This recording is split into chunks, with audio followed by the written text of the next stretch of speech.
बंदी छोड़ सतगुरु रामपाल जी परमेश्वर जी की जय हो। परमपिता परमात्मा सारी सृष्टि के रचनहार कुल मालिक असंख्य ब्रह्मांडों के स्वामी जगत गुरु तीनों लोकों में प्रवेश करके सबका भरण पोषण करने वाले राजाधीराज आत्माधार नाथों के नाथ देवों के देव महादेव सर्वेश्वर महेश्वर मृत्युंजय अजरो अमर आदि अनादि सनातनी प्रभु जगत पिता जगदीश्वर श्री श्री 1008 की उपाधि के वास्तविक अधिकारी अकाल मूरत शब्द स्वरूपी राम वासुदेव सर्वगतम ब्रह्म परम पूज्य प्रथम पूज्य परम संत परम पुरुष परम धनी परम दयालु सत्य कबीर हक्का कबीर अल्लाहु अकबर बाखबर अल्लाह ताला जगत के तारणहार जगत के मुक्तिदाता जगत के जगन्नाथ हारे के सहारे हिंदुओं के राम मुसलमानों के अल्लाह सिखों के वाहिगुरु ईसाइयों के मसीह दया के सागर दया निधि करुणा के सागर करुणा निधि स्वयंभू परिभू संकट मोचन कष्ट हरण मंगल करण दुख भंजन अविगत कबीर निर्विकार निर्विषम परमात्मा अलय अलेख सतगुरु आदि अनादि सतगुरु असली मर्यादा पुरुषोत्तम असली राम असली कृष्ण असली घनश्याम असली मुरारी राजाओं के राजा महाराजाओं के महाराजा शहंशाहों के शहंशाह सम्राटों के सम्राट भगवानों के भगवान अल्लाहों के अल्लाह प्रभुओं के प्रभु मसीहाओं के मसीह सच्चे वाहिगुरु बाबाओं के बाबा पीरों के पीर सेठों के सेठ जगत सेठ सावड़सा सेठ सर्वगुण संपन्न अनंत कोटि कलाओं के स्वामी अनंत कोटि ब्रह्मांडों के नायक योगियों में महायोगी ध्यानियों में महाध्यानी सिद्धों में परम सिद्ध ज्ञानियों में तत्व ज्ञानी ब्रह्म ज्ञानी महाज्ञानी परम ज्ञानी सर्वश्रेष्ठ ज्ञानी विज्ञानी युवा कबीर समरथ कबीर असमवात अमित ओजा सच्चे रहनुमा करीम अल्लाह सुभान अल्लाह दुनिया के अंतिम पैगंबर 8 सितंबर 1951 से गांव धनाना जिला सोनीपत हरियाणा भारतवर्ष की पावन भूमि पे प्रकट रियल कल की भगवान श्री नारायण साकार हरि श्री बाबा साहिब नूर अनंत परमात्मा संत श्रोमणी सतगुरु रामपाल जी परमेश्वर जी के चरण कमल में साध संगति से जुड़े हुए आप और हम सभी सत्सेवक भाई बहनों का अनंत कोटि दंडोत प्रणाम। सत्साई भाई और बहनों, दया पूज्य गुरुदेव भगवान की सतगुरु रामपाल जी परमेश्वर जी की सारी सृष्टि के पालन पोषण कर्ता की आप और हम सभी सत्सेवक भाई बहन पूज्य गुरुदेव जी के विशेष आशीर्वाद से अपनी आत्मा के कल्याण हेतु भक्ति मार्ग पर निरंतर मोक्ष प्राप्ति के लिए दृढ़ता के साथ आगे बढ़ रहे हैं। भाई और बहनों, पूज्य गुरुदेव जी के कर कमल से लिखित पवित्र पुस्तक मुक्ति बोध के ऊपर वीडियो बनाने की श्रृंखला जारी है। इस श्रृंखला में आज हमारा ये 29वें नंबर का वीडियो है। प्रत्येक वीडियो में गुरुदेव भगवान के आशीर्वाद से हमें कुछ न कुछ अध्यात्म से संबंधित अवश्य जानने और सीखने को मिलता है। आज की वीडियो में पूज्य गुरुदेव जी के आशीर्वाद से हम तैमूर लंग के जीवन पर प्रकाश डालेंगे। यानी गुरुदेव भगवान ने तैमूर लंग के विषय में जो कथा लिखी है, आज हम उसको समझने का प्रयास करेंगे। और परमेश्वर ने 3 लोक के भगवान श्री विष्णु जी से और स्वयं की तुलना करके हमें बताया है, समझाया है कि कबीर परमेश्वर जी ने तैमूर लंग की 1 रोटी खाकर 7 पीढ़ी का अखंड राज्य दे दिया, जबकि श्री कृष्ण जी ने सुदामा की 3 मुट्ठी चावल खाकर केवल उसका महल ही बनवाया था। और आज हमें इस तत्व ज्ञान की प्राप्ति के बाद ये भी पता चल गया कि सुदामा का वो महल भी श्री कृष्ण जी के रूप में कबीर परमेश्वर सतगुरु रामपाल जी भगवान ने ही विश्वकर्मा जी से बनवाया था। तो भाई और बहनों, करे करावे साइयाँ मन में लहर उठा दादू सरद रजीव के आप बगल हो जा। इस कबीर परमेश्वर सतगुरु रामपाल जी भगवान के अलावा इस सृष्टि में दूसरा कोई भी कर्ता धर्ता नहीं है। इन देवी देवताओं के रूप में या ब्रह्मा विष्णु महेश के रूप में यदि साधकों को थोड़ा बहुत कोई लाभ देता है तो वो भी कबीर परमात्मा ही देता है।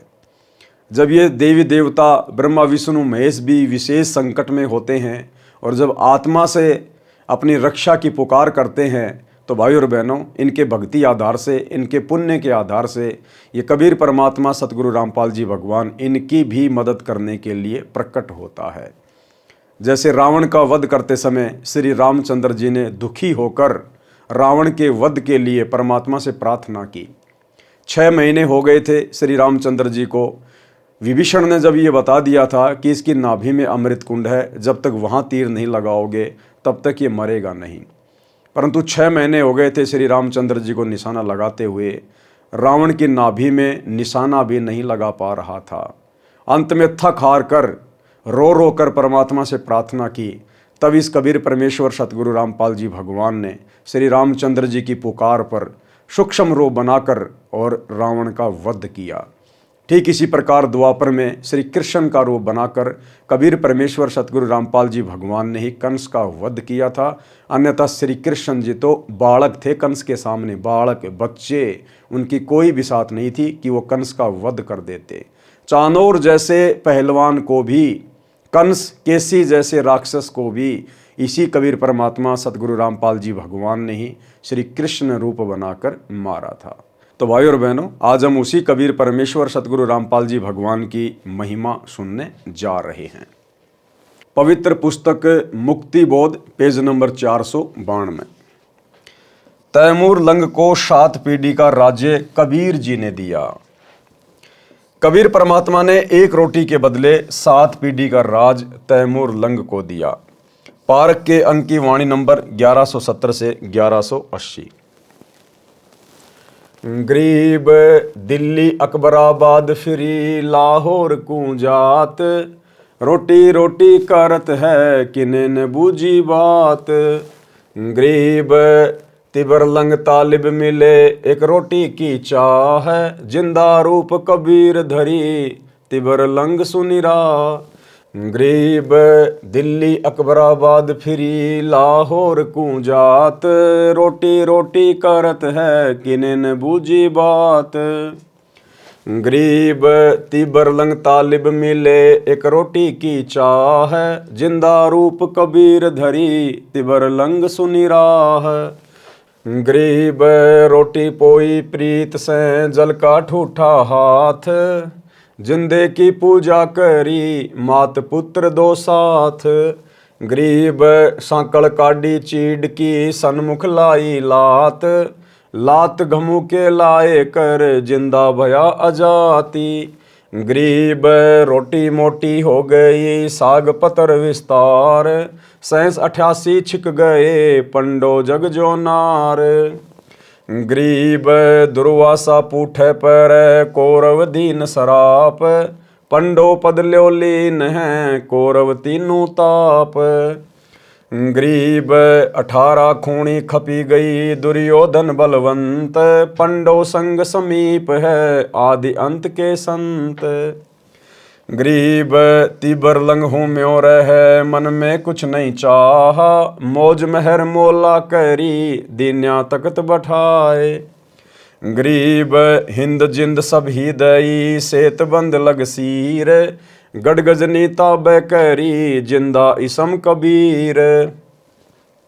गरीब 7 सही सड़नी सली पीछे डिगमग ख्याल, औरंगजेब और तिबर लंग इन पर नजर निहाल। गरीब अगले सतगुरु शेर थे पिछले जम्बुक गीद, या में भिन्न भांति हैं देखी दीद बरदीद। पारक के अंक की वाणी नंबर 1170 से 1180 का सरलार्थ। परमेश्वर कबीर जी एक जिंदा बाबा का वेश बनाकर पृथ्वी के ऊपर धार्मिकता देखना चाहते थे। वैसे तो परमात्मा कबीर जी अंतर्यामी हैं, फिर भी संसार भाव बरतते हैं। जिंदा बाबा के वेश में कई शहरों गांवों में गए, 1 रोटी मांगते रहे। अन्न का अभाव रहता था, बारिश पर खेती निर्भर थी, जिस कारण से अधिकतर व्यक्तियों का निर्वाह कठिनता से चलता था। जब परमात्मा चलते चलते उस नगर में आए जिसमें तैमूर लंग मुसलमान लोहार अपनी माता के साथ रहता था। तैमूर के पिता की मृत्यु हो चुकी थी। तैमूर 18 वर्ष की आयु का था। निर्धनता कमाल की थी। कभी भोजन खाने को मिलता, कई बार एक समय का भोजन ही नसीब होता था। तैमूर लंग की माताजी बहुत धार्मिक स्त्री थी। कोई भी यात्री, साधु या सामान्य व्यक्ति द्वार पर आता तो उसे खाने के लिए अवश्य आग्रह करती थी। स्वयं भूखी रह जाती थी। रास्ते चलते व्यक्ति को अवश्य भोजन करवाती थी। जिस दिन परमात्मा जिंदा रूप में परीक्षा के उद्देश्य से आए, उस दिन केवल 1 रोटी का आटा बचा था। तैमूर लंग को भोजन खिला दिया था, स्वयं भी खा लिया था। शाम के लिए केवल एक रोटी का आटा शेष था। तैमूर लंग अमीर व्यक्तियों की भेड़ बकरियों को चराने के लिए जंगल में प्रतिदिन ले जाया करता। वह किराए का पाड़ी था, धनी लोग उसे अन्न देते थे। निर्धनता के कारण तैमूर लंग एक लोहार के ऐरण पर शाम को बकरी भेड़ गांव लाने के बाद घण की चोट लगाने की दिहाड़ी करता था, यानी मजदूरी करता था। उससे भी अन्न मिलता था। जिस दिन परमात्मा तैमूर लंग को जंगल में मिले, उस दिन भी तैमूर लंग प्रतिदिन की तरह भेड़ बकरियां चराने जंगल में गांव के साथ ही गया हुआ था। जब परमात्मा तैमूर लंग को मिले तथा रोटी मांगी तो तैमूर लंग खाना खा चुका था। तैमूर लंग ने कहा कि महाराज आप बैठो, मेरी भेड़ बकरियों का ध्यान रखना कि कहीं कोई गुम ना हो जाए। मैं निर्धन हूँ, भाड़े पर बकरियां तथा भेड़ों को चराता हूँ। मैं घर से रोटी लाता हूँ, यहाँ पास में ही हमारा घर है। परमात्मा ने कहा ठीक है, संभाल रखूँगा। तैमूर लंग घर गया, माता को बताया कि एक बाबा कई दिन से भूखा है, रोटी मांग रहा है। माता ने तुरंत आटा तैयार किया, एक रोटी बनाई, क्योंकि आटा ही एक रोटी का बचा था। एक रोटी कपड़े में लपेटकर जल का लोटा साथ लेकर बाबा जी के पास दोनों माँ बेटे आए। रोटी देकर जल का लोटा साथ रख लिया। माता तथा बेटे ने बाबा जी की स्तुति की तथा माता ने कहा महाराज हम बहुत निर्धन हैं, दया करो, कुछ रोटी का साधन बन जाए। बाबा ने रोटी खाई, तब तक माई ने आंखों में आंसू भरकर कई बार निवेदन किया कि मेहर करियो दाता।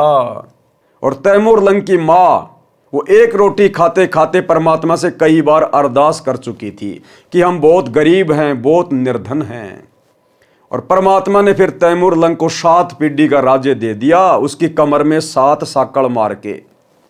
तो भाइयों और बहनों, ये दाता है, हम इससे ना मांगेंगे तो भी ये हमें देगा, लेकिन कब? जब ये हमें अपना मान लेगा, जब हम पतिव्रता पद पे आ जाएंगे। तो तैमूर लंग की मां ने रोते रोते अरदास की और परमात्मा ने तैमूर लंग की कमर में भेड़ बकरियों की जो साकड़ थी उससे चोटें मारी 7 उसकी कमर में, और कहा माई मैंने तेरे बेटे को 7 पीढ़ी का राज दे दिया है। माई ने सोचा कि बाबा बड़ा पागल है, ये तो कोई पागल बाबा लगता है, हमारे घर में खाने को दाने नहीं और कह रहा तेरे को 7 पीढ़ी का राज दे दिया। तो तैमूर लंग की मां में केवल इतना ही दोष आया था, केवल इतना ही सोचा था, अविश्वास किया परमात्मा के वचन पर। इतने में परमात्मा अंतर ध्यान हो गए। तो आप और हम भगत भाई बहनों ने अपने परमात्मा के किसी भी वचन पर, भले हमारे समझ में आए ना आए, हमारे गले उतरे ना उतरे, लेकिन हमने दोष नहीं देखना। हमने केवल यही सोचना है कि हे परमात्मा मैं 2 कौड़ी का जीव, मेरी छोटी बुद्धि है, आपकी बातें मेरी बुद्धि में समा नहीं रही, अन्यथा आप जो कह रहे हैं वो परम सत्य है। माता तथा बेटे ने बाबा की स्तुति की तथा माता ने कहा महाराज हम बहुत निर्धन हैं, दया करो, कुछ रोटी का साधन बन जाए। बाबा ने रोटी खाई, तब तक माई ने आंखों में आंसू भरकर कई बार निवेदन किया कि मेहर करियो दाता। बाबा जिंदा ने रोटी खाकर जल पिया। बकरी बांधने की साकड़ यानी बेल लेकर उसको तैमूर लंग की कमर में 7 बार मारा। चीड़ की सन की बेल थी, चीड़ को कामण भी कहते हैं। कामण की छाल का रस्सा बहुत मजबूत होता है। फिर लात मारी तथा मुक्के मारे। माता को लगा कि मैंने बाबा को बार बार बोल दिया, जिससे चिढ़कर लड़का पीट दिया। लेकिन जब परमात्मा अंतर ध्यान हो गए, उसके बाद में तैमूर लंग ने बताया अपनी माता को कि माता जी आपने बाबा के ऊपर अविश्वास नहीं करना चाहिए था। माता जी जब बाबा मुझे मार रहा था मुझे तो पता ही नहीं चल रहा था, मुझे तो कोई चोट ही नहीं लगी, मुझे तो महसूस ही नहीं हुआ जब बाबा मुझे साकड़ से मार रहा था। माई ने पूछा कि बाबा जी बच्चे ने क्या गलती कर दी, माफ करो, बच्चा है। परमात्मा बोले कि माई इस एक रोटी का फल तेरे पुत्र को 7 पीढ़ी का राज्य का वरदान दिया है। भाई और बहनों, देखो हमारी कॉमन सेंस ने काम करना चाहिए। आप और हम अब बालक नहीं हैं, बच्चे नहीं हैं, हम समर्थ के बच्चे हैं सतगुरु रामपाल जी भगवान के। सतगुरु ने तैमूर लंग की एक रोटी खाई थी, केवल एक रोटी, और एक रोटी के बदले 7 पीढ़ी का राज दे दिया। 7 पीढ़ी का, तैमूर लंग से औरंगजेब तक दिल्ली का राज, 7 पीढ़ी का राज एक रोटी के बदले। आज आप और हम भगत भाई बहन तो परमात्मा को पूरा भंडारा करवा रहे हैं, पूरा भंडारा। तैमूर लंग को और उसकी माता को नहीं पता था कि गीता जी अध्याय 3 श्लोक नंबर 13 में क्या लिखा हुआ है, किसको भोग लगाया जाता है। उन्होंने तो स्वाभाविक ही एक साधु समझ के उनको रोटी खिलाई थी। आप और हम तो अपने गुरु को परमेश्वर, पूर्ण ब्रह्म, परमात्मा समझकर और गीता अध्याय 3 श्लोक नंबर 13 के अनुसार भोग लगा रहे हैं प्रतिदिन विधि विधान अनुसार। तैमूर लंग की मां ने परमात्मा को भोग लगाते समय कोई भोग की आरती नहीं की थी। आज आप और हम भाई बहन भोग की आरती के साथ विधि विधान से भोग लगा रहे हैं। और तैमूर लंग की माता परमात्मा की शरण में नहीं थे। आप और हम तो शरण में हैं, शत भक्ति मंत्रों का जाप कर रहे हैं। जिस दिन धन देने की बात आएगी, उस दिन परमात्मा आप और हमें क्या नहीं दे देगा। देवताओं का राजा इंद्र भी आंख फाड़ता रह जाएगा। लेकिन भाई और बहनों, यह कलयुग की बिचली पीढ़ी का समय है। परमेश्वर हमें जानबूझकर नहीं दे रहा, जानबूझकर, क्योंकि परमेश्वर हमें इस नकली लोक का नकली धन नहीं देना चाहता।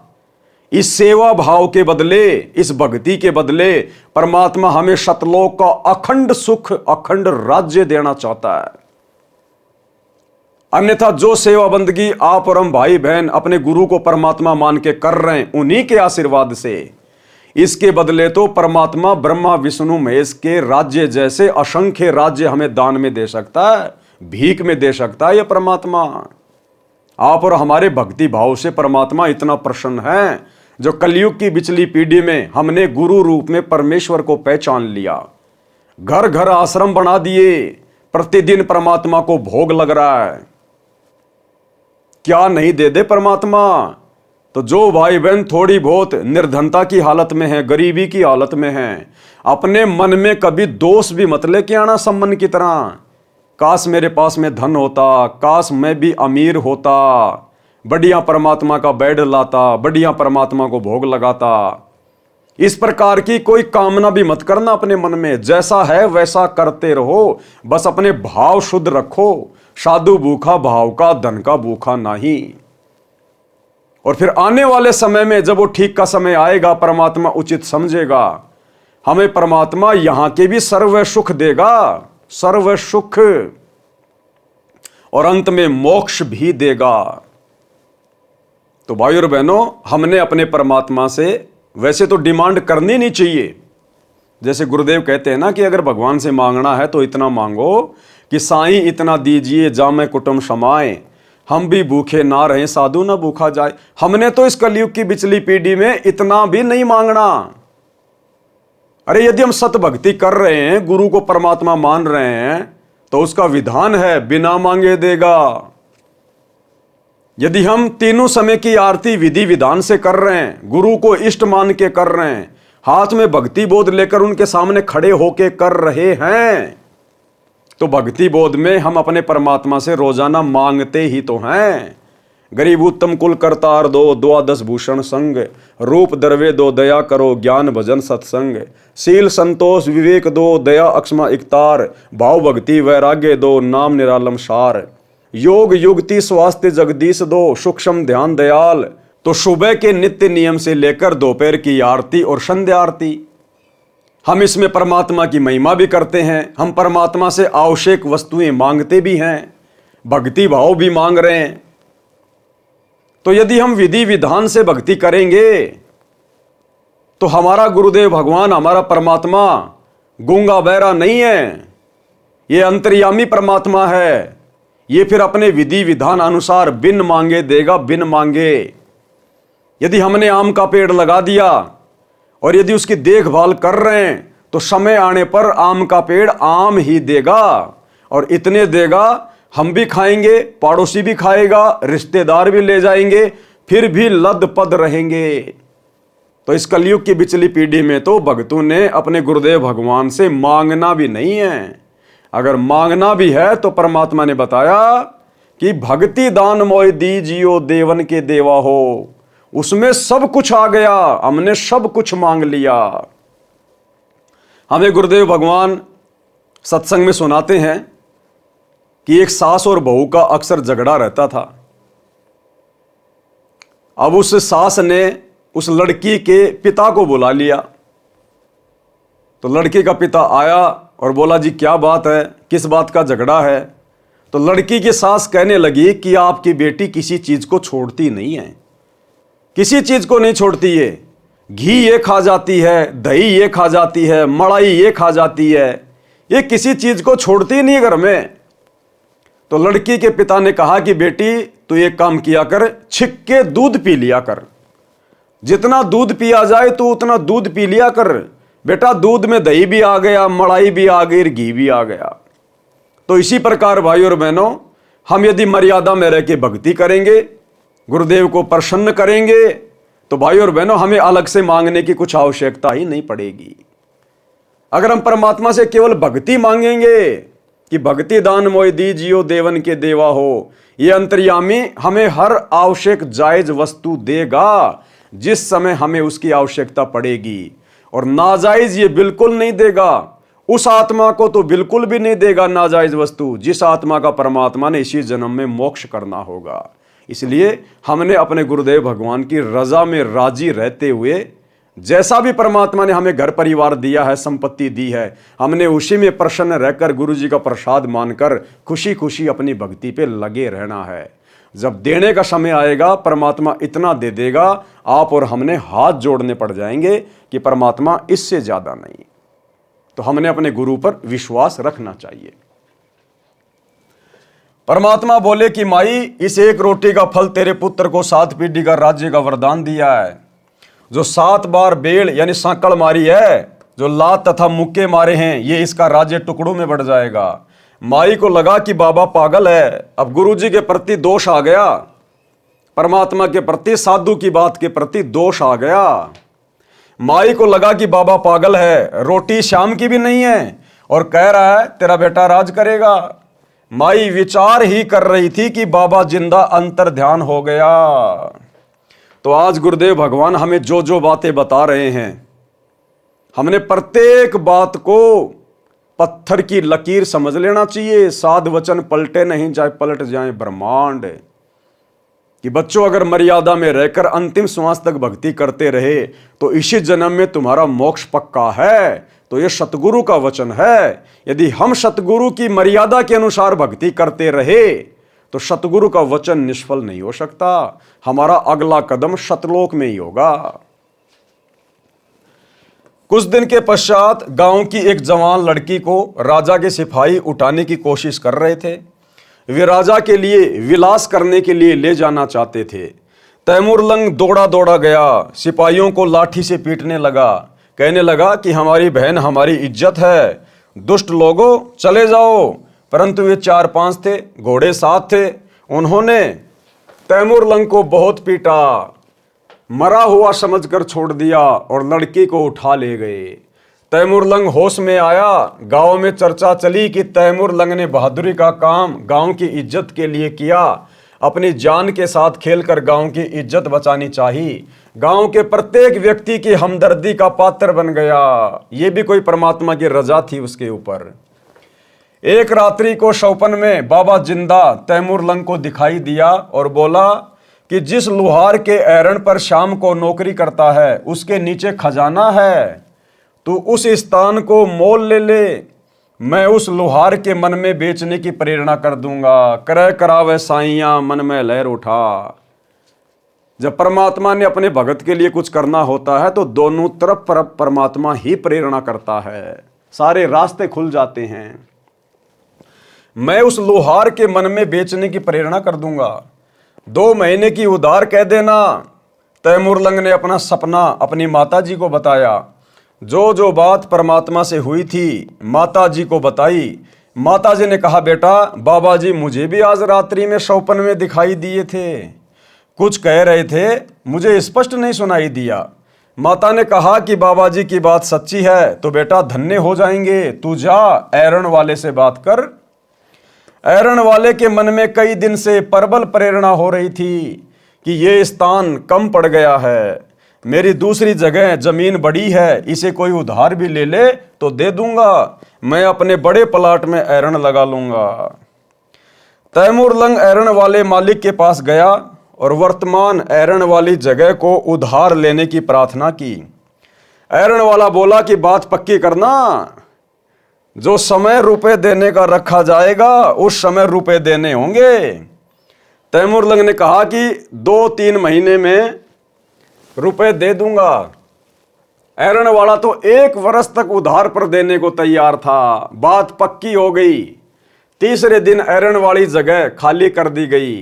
तैमूरलंग ने अपनी माताजी के सहयोग से उस जगह की मिट्टी के डलों की 4 दीवारी बनाई, वहां पर झोपड़ी डाल ली। रात्रि में खुदाई की तो खजाना मिला।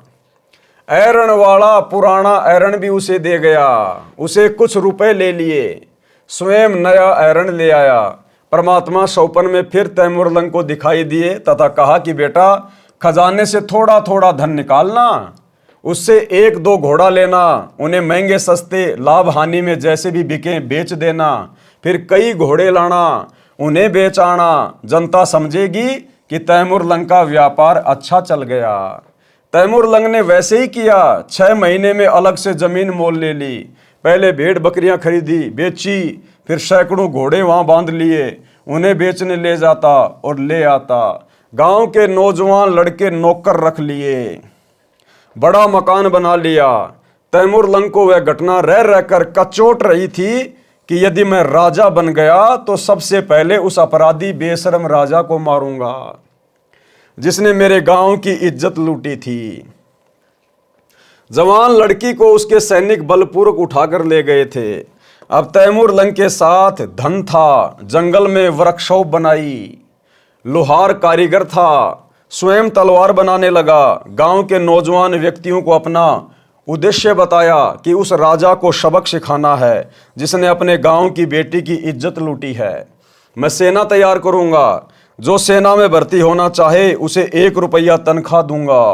अब उस समय 1 रुपया बहुत होता था भाई और बहनों, बहुत ज्यादा। 1 रुपये में तो एक भैंस आ जाती थी उस समय, एक भैंस। मैं सेना तैयार करूंगा, जो सेना में भर्ती होना चाहे उसे 1 रुपया तनख्वाह में दूंगा।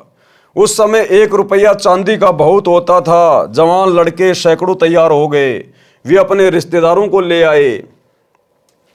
इस प्रकार बड़ी सेना तैयार की, लोहार कारीगर तनख्वाह पर रखे, तलवार ढाल तैयार करके उस राजा पर धावा बोल दिया, उसे अपने अधीन कर लिया, उसका राज्य छीन लिया। उसको मारा नहीं, अलग गांव में भेज दिया, उसके निर्वाह के लिए महीना देने लगा।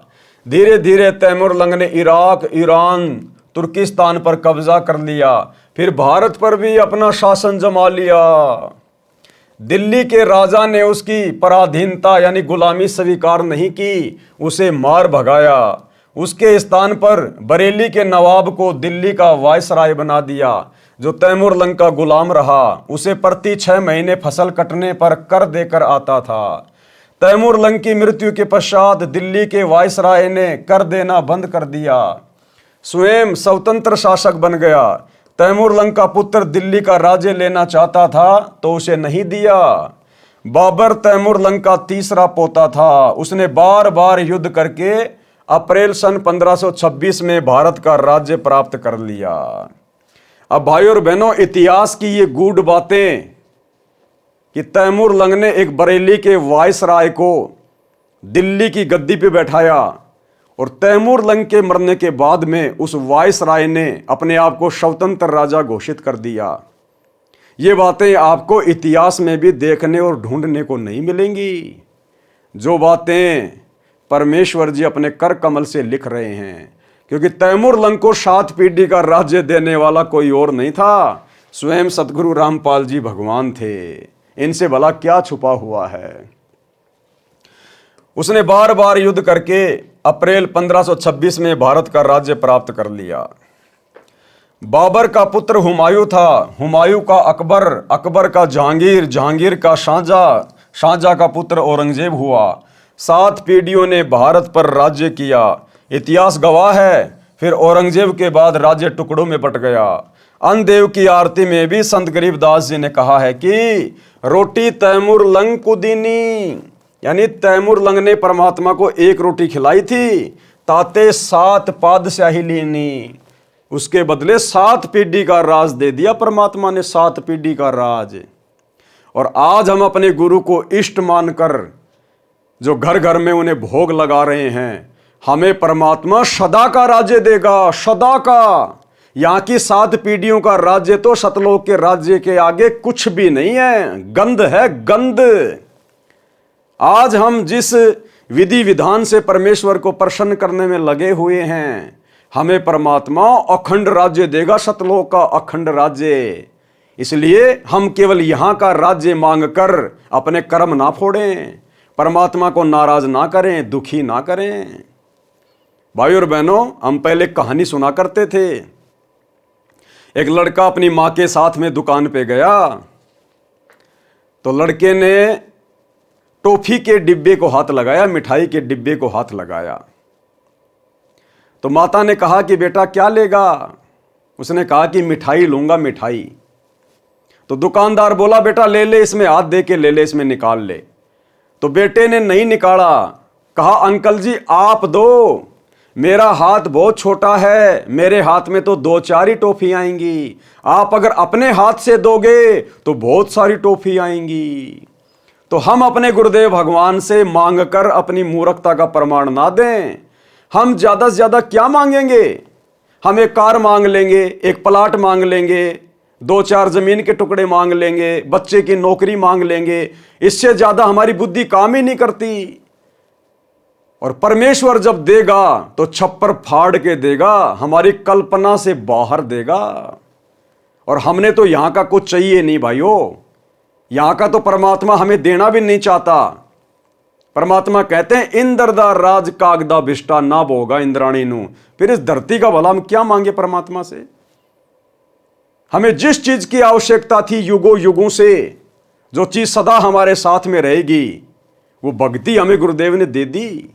कबीरा सब जग निर्धना धनवंता ना कोई, और धनवंता सो जानिए जिसके पास राम नाम धन होय। इससे बड़ा धन तो सृष्टि में कहीं नहीं है, 21 ब्रह्मांड में नहीं है इससे बड़ा धन, जो धन हमें गुरु जी ने दे दिया। परमात्मा कहते हैं गुरु समान दाता नहीं, याचक शिष्य समान, और 3 लोक की संपदा सो गुरु दीनी दान। ये जो सतनाम है, जो प्रथम नाम है, जो भक्ति है, भक्ति में सब कुछ आ जाता है। ये हमें परमात्मा ने दान में दे दी। ये 3 लोक की संपदा से भी बड़ी संपत्ति है। अब इस भक्ति से ज्यादा और हम क्या मांग सकते हैं अपने भगवान से? तो भाई और बहनों, हमने केवल मर्यादा में रह के भक्ति करनी है। बाकी हमें समय पर जिस चीज की आवश्यकता होगी और गुरुदेव भगवान उचित समझेंगे तो हमें उसके भरोसे बिल्कुल भी नहीं रहने देंगे, बिल्कुल भी। तो हमने तो अपनी भक्ति पर ध्यान देना है। रोटी तैमूर लंग को दीनी, ताते 7 पातशाही लीनी। तैमूर लंग को परमात्मा उसी जिंदा वाले वेश में फिर मिले जब वह 80 वर्ष का हो गया था, शिकार करने गया था, राजा था। तब उसको समझाया कि भक्ति कर, राजा नहीं तो नरक में गिरेगा। भूल गया वो दिन जब एक रोटी ही घर पर थी। उस समय तैमूर लंग बाबा के चरणों में गिर गया, दीक्षा ली, राज्य पुत्र को दे दिया, 10 वर्ष और जीवित रहा। वह आत्मा जन्म मरण में है, वो तैमूर लंग भी जन्म मरण में है, जन्म मरण में, 7 पीढ़ी का राज्य लेकर भी। और भाई और बहनों, पता नहीं उस तैमूर लंग को वर्तमान में मौका मिलेगा या नहीं मिलेगा, लेकिन आप और हम अपनी किस्मत को सराहें कि आप और हमें परमात्मा ने वर्तमान में मौका दे दिया पूर्ण मोक्ष प्राप्ति का, अखंड सुख प्राप्ति का, जो मौका ब्रह्मा विष्णु महेश को भी प्राप्त नहीं है। तो आप और हम कितनी सौभाग्यशाली आत्मा हैं। हमें परमात्मा क्या नहीं दे दे, लेकिन परमेश्वर हमें जानबूझकर नहीं दे रहा, जानबूझकर। अन्यथा आप और हमारे भाग्य से अधिक धन, राज्य, सुख तीनों लोकों में किसी के भाग्य में नहीं लिखा हुआ है, लेकिन परमेश्वर जानबूझकर उसको कैंसिल कर रहे हैं और हमसे भक्ति करवाने के लिए हमें परमात्मा इस स्थिति में रखे हुए हैं। इसलिए हमने गुरुदेव की रजा में ही राजी रहना है। ये 10, 15, 20 वर्ष हमने ऐसे ही काट देनी है, पता भी नहीं चलेगा कब ये समय कट जाएगा और हमारा अगला कदम सतलोक में होगा। वह आत्मा जन्म मरण में है, परंतु भक्ति का बीज पड़ गया। यदि उस निर्धनता में भक्ति करने को कहता तो नहीं मानता था। परमात्मा कबीर जी ही जानते हैं कि काल की जकड़ से कैसे जीव को निकाला जा सकता है। वाणी नंबर 1180 का सरलार्थ है, धर्म यानी मजहब कोई भी है, जो उसके प्रवर्तक होते हैं वे साफ सुथरे स्वच्छ व्यवहार के होते हैं। धर्म कर्म वाले परमात्मा से डरने वाले होते हैं, बाद में केवल दिखावा रह जाता है। इसका ध्यान देकर देखा जा सकता है, यही होता है, इस बात में कोई अंतर नहीं है। सतगुरु फिर से धर्म को सुधारता है, सत्य साधना पर लगाता है। लेकिन जब सतगुरु इस धरती से पलायन कर जाएंगे जिस रूप में आज आए हुए हैं, उसके बाद ये मार्ग भी धीरे धीरे गंदा होना शुरू हो जाएगा। जब तक सतगुरुदेव भगवान धरती पर हैं, परमात्मा इस भक्ति को परवान चढ़ाएंगे। लेकिन जिस दिन सतगुरु रामपाल जी भगवान इस पृथ्वी लोक से संत रूप में चले जाएंगे सतलोक, उसके बाद भाइयों और बहनों मोक्ष की कोई कामना मत करना। उसके बाद तो केवल मनुष्य जन्म मिलेंगे इस भक्ति के प्रतिफल में। तो हमने तो सिर धड़ की बाजी लगा देनी है। कोशिश है सतगुरुदेव के रहते सहते हमारा शरीर छूट जाए, हम सतलोक चले जाएं। अन्यथा हमने मर्यादाओं पर इस कदर कुर्बान हो जाना है कि हम टूट जाएं, लेकिन मर्यादा ना टूटे। अगर गुरुदेव भगवान के सतलोक जाने के बाद यदि हमारी मर्यादा टूट गई तो भाइयों और बहनों फिर मर्यादा शुद्ध करने वाला कोई धरती पर दूसरा नहीं है। तो सबसे अच्छा चांस है कि गुरुदेव भगवान के रहते सहते भक्ति करके उनको प्रसन्न करके हम यहां से पलायन कर जाएं। बाद में तो बाद ही है। दान धर्म करने से लाभ। पारक के अंक की वाणी नंबर 1181 से 1248। गरीब पिछला टाका रह गया, उतरया हुक्म हजूर, तिम्बर लंक हो कौन है, आए मौलवी रूम। अब ये तैमूर लंक कौन था? ये पिछले जन्म में ये रूमी नाम का एक मौलवी था। तैमूर लंक की जो आत्मा है ये उस पिछले जन्म में एक रूमी नाम का मौलवी था। गरीब गाड़ा अटकिया कीच में, ऊपर बैठे तिम, बेलनहारा राम है, धोरी आप धर्म। गरीब धर्म दस्कत है नहीं, धसके तीनों लोक, खैरायत में खैर है, कीजे आत्म पोष। गरीब धर्म बिना ऐसा नरा, जैसी बंजा नार, बिंदी न्या पावे नहीं, सुनहा भया गवार। गरीब साधु संत से ये नहीं, करी न अन की साट, कुत्का बैठा कमर में, हो गया बार बाट। गरीब धर्म बिना धापे नहीं, यो प्राणी परपंच, आस बिरानी क्यों करे, दिया हो तो संच। गरीब धर्म किया बलि राय को, ठाणी इकोत्री जग, तहाँ 52 अवतार धरी, लिए समुचे ठगी। गरीब कंपे स्वर्ग समूल, सब ऐसी यज्ञ आरंभ, आसन सुरपति के डीगे, पान अपान सांब। गरीब हवन किए हरिहेत से, जप तप संयम साध, बलि के 52 आईया, देखा अगम अगाध। गरीब एक यज्ञ है धर्म की, दूजी यज्ञ है ध्यान, तीजी यज्ञ है हवन की, चौथी यज्ञ परिणाम। गरीब 4 वेद का मूल सुन, समसम वेद संगीत, बलि को ये चारों करी, 52 उतरे प्रीति। गरीब अमर किए आसन दिए सिंहासन सुरपति, ऐसी जगी जगदीश की ताही मानियो सत्य। गरीब दान दिए देही मिले नर स्वरूप निर्वाण, भूख बाकड़ा देते ही चकवे भये निशान। गरीब नाम सरीखा दान है दान सरीखा नाम, सुन ही को भोजन दिया तिन छिके बलि जाव। गरीब बुढ़िया और बाजीद जी सुन ही के आनंद, रोटी चारों मुक्ति है कटे गले के फंद।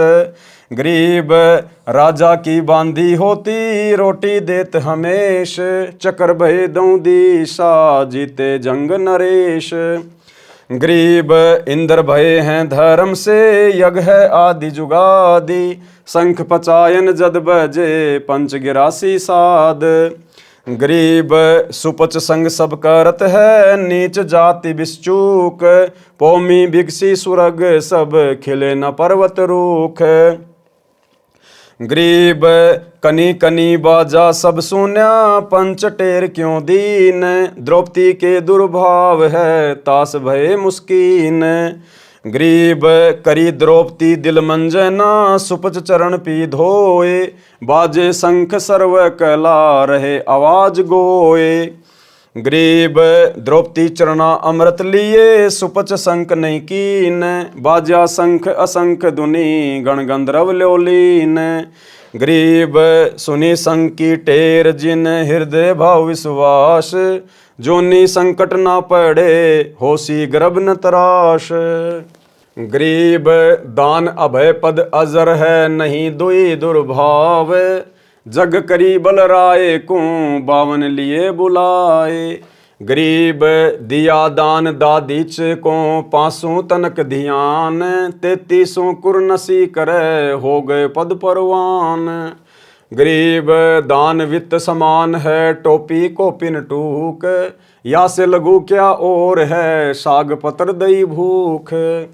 गरीब पीताम्बर को पारी करी द्रौपदी दिनी लीर, अंधे को पिन कसी धनी कबीर बधाए चीर।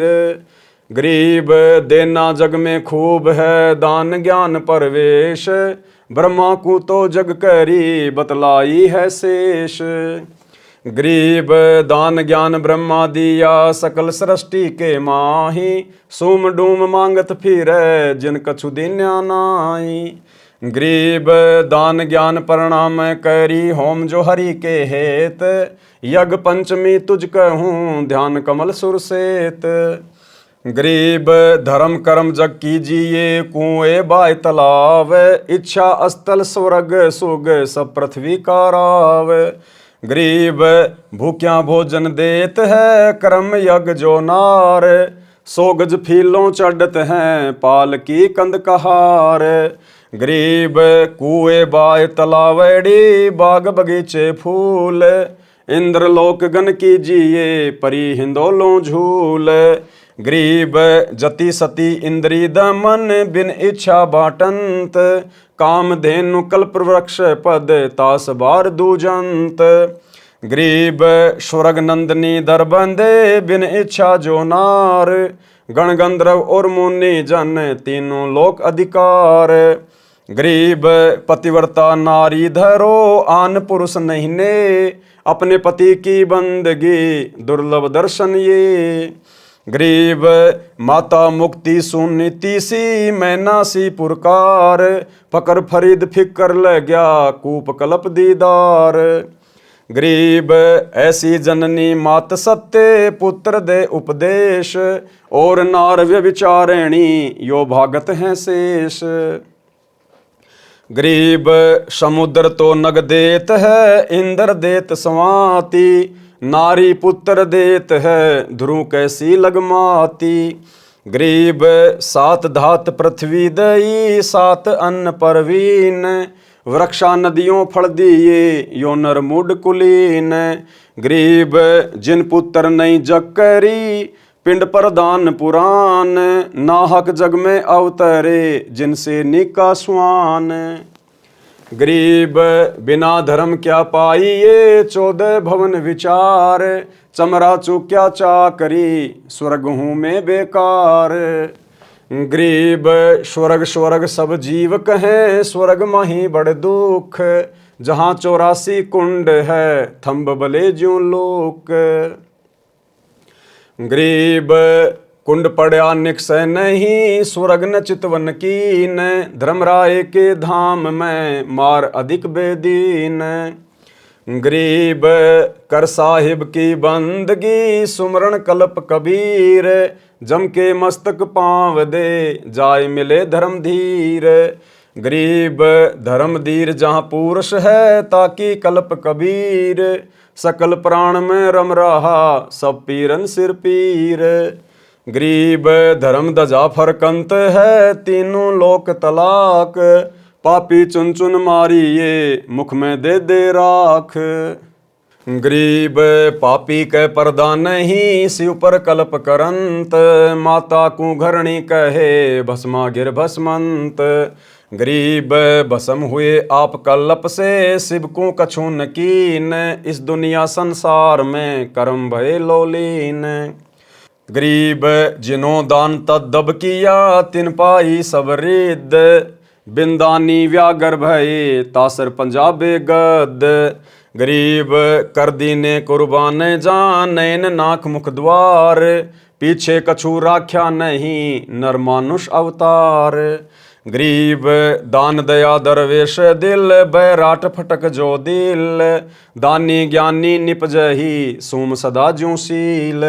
गरीब सोम सुमर से साख क्या, हनिये छाती तोड़, 80 गंज बाटे नहीं, कीन्यों गारत गोर। गरीब हरिचंद ऐसी यज्ञ करी, राजपाट स्यों दे, संग ही तारा लोचनी, काशी नगर बिके। गरीब मरकट का मंगता किया, मुर्द पीर चिंडाल, डायन तारा लोचनी, राजा पुत्र काल। गरीब उस डायन को तोरी है, हरिचंद्र हाथ खड़ग, स्वर्ग मृत्यु पाताल में ऐसी और न जग। गरीब मोर ध्वज मेला किया, जग आए जगदीश, ताम्र ध्वज आराधर्या, अर्पण कीन्या शीश। गरीब अम्बरीश आनंद में, यज्ञ रूप सब अंग, दुर्वासा को दव नहीं, चक्र सुदर्शन संग। गरीब राजा अधिक पुरूरवा, होमी दई जिंदे, 3 लोक साका भया, अमर अभय पद ने। गरीब मरुत यज्ञ अद की करी, पृथ्वी सर्वस दान, अनंत कोटि राजा गए, पद चीनत परवान। गरीब नगरपुरी भद्रावती, जोब नाद का राज, श्याम करण जिसके बंद्या, खूहनी अनगत साज। गरीब गए भीम जहाँ सारथी, श्याम करण को लेन, भारत करी घोरा लिया, तास यज्ञ तहाँ देन। गरीब गोरख जोगी ज्ञान यज्ञ करी, तत्वेता तरबीत, सतगुरु से भेटा नहीं, हो गए शब्दातीत।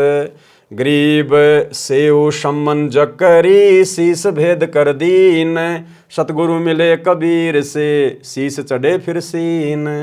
गरीब यज्ञ करी जैसी करी, ऐसी करे न कोय, 9 लख बोडी बिस्तरी, केसव केसव होए। गरीब यज्ञ करी रैदास को, धरे 700 रूप, कणक जनेऊ काडिया, पात स्या जा भूप। गरीब तुलाधार को जग करी, नाम देव परवान, पलरे में सब चढ़ गए, उठा नहीं अमान। गरीब पीपा तो पद में मिला, कीनी यज्ञ अनेक, बूझा चंदोआ बेगही, अवगत सत्य अलेख। गरीब तिमर लंग तो जग करी, एक रोटी रस रीति, बिंदीनी नहीं पाई ये, दान ज्ञान से प्रीति। अब परमेश्वर ने इन तमाम वाणियों में दान धर्म करने का प्रतिफल बताया है कि किस प्रकार से तो हमने दान धर्म करना चाहिए और किन परिस्थितियों में किए गए दान धर्म का परमात्मा फिर भगत को खुलकर परिणाम देता है। और दान करने से क्या मिलेगा, दान की कितनी महत्वता है, और दान किसको दिया जाता है, सुपात्र को या कुपात्र को। सरलार्थ, इन वाणियों में दान पुण्य करने का ज्ञान है। बताया है कि जो दान नहीं करते उनका भविष्य नरक बन जाता है। दान धर्म के अनुष्ठान यानी धर्म यज्ञ व अन्य यज्ञ करने से भक्ति ऐसे सफल होती है जैसे खेत में किसान बीज बोकर बाद में समय समय पर सिंचाई करता है, जिससे बीज उगता है, पौधा बनकर अन्न देता है। इसी प्रकार भक्ति मार्ग में नाम तो बीज है, और जो यज्ञ हैं, धर्म यज्ञ, ध्यान यज्ञ, हवन यज्ञ, प्रणाम यज्ञ और ज्ञान यज्ञ, जो हम भगत भाई बहन प्रतिदिन अपने घरों पे करते हैं, पांचों यज्ञ। प्रतिदिन सत्संग सुनना ज्ञान यज्ञ, सत्संग को ध्यान से सुनना ध्यान यज्ञ, यानी तीनों समय की आरती यदि हम ध्यान से करते हैं, सत्संग ध्यान से सुनते हैं, तो हमारे दो यज्ञ बन जाते हैं, ज्ञान यज्ञ और ध्यान यज्ञ।